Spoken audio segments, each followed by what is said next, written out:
wa ta'ala kepada suatu kaum di zamannya. Mereka banyak yang menyembah berhala. Kemudian ia mengatakan kepada kaumnya, sesungguhnya aku bagi kalian adalah pemberi peringatan yang nyata.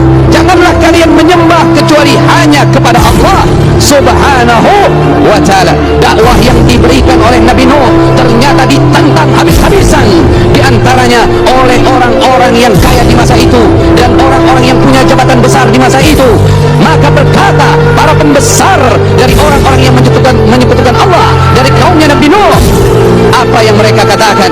Mereka mengatakan, hai Nuh, kami tidak melihat kamu kecuali manusia biasa seperti kami, dan kami tidak melihat pengikutmu itu ada orang-orang yang hebat, orang-orang yang besar. Mereka itu rata-rata pengikutmu, wahai Nuh, adalah orang-orang yang rendah kedudukannya di sisi kami, orang-orang yang kami anggap bodoh. Allah Subhanahu wa ta'ala memberikan wahyu kepada Nabi Nuh alaihi salatu wassalam, sesungguhnya dari kaummu tidak lagi ada yang akan beriman. Hidayah sudah ditutup, tidak lagi ada yang beriman kecuali cuman sedikit dari kaumnya yang sudah beriman. Hati-hati, jangan menutup diri dari hidayah Allah. Akhirnya datanglah waktu di mana Allah akan mengazab kaumnya yang tidak nurut kepada ajakan Nabi Nuh alaihi salatu wassalam. Kemudian Allah berfirman, wahai Nabi Nuh, buatlah kapal besar. Maka Nabi Nuh saat itu bertanya kepada Allah, ya Allah, saya tidak punya pengalaman dalam membuat kapal, saya tidak mengerti tentang kayu, bahkan saya tidak mengerti. Kata Allah Subhanahu wa ta'ala, bikin kapal besar itu dengan pengawasan kami dan petunjuk dari kami, kata Allah. Kemudian Allah katakan dalam mengerjakan kapal itu, kamu jangan lagi istighfarkan mereka, orang-orang saleh itu. Jangan lagi kamu ajak bicara dia tentang dakwah, jangan lagi kamu doakan dia, sesungguhnya mereka semua akan tenggelam, kata Allah.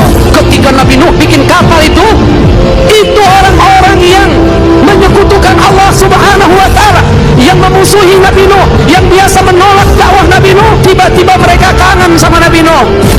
Kemana aja nih Nuh nih, katanya.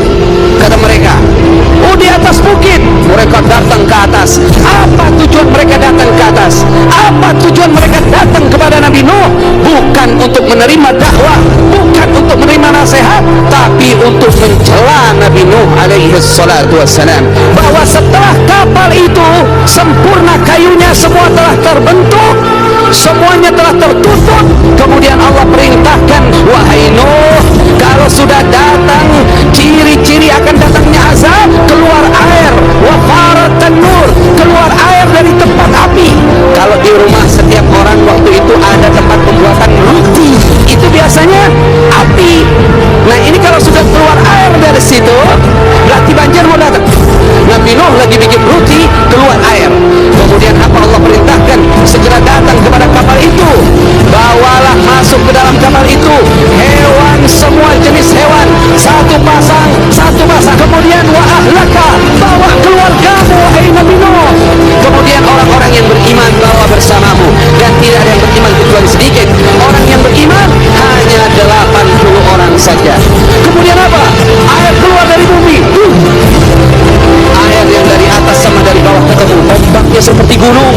Akhirnya naiklah Nabi Nuh alaihi salatu wassalam. Ada satu putranya tidak selamat, namanya Kan'an, ada riwayat lain namanya Yam. Dia memilih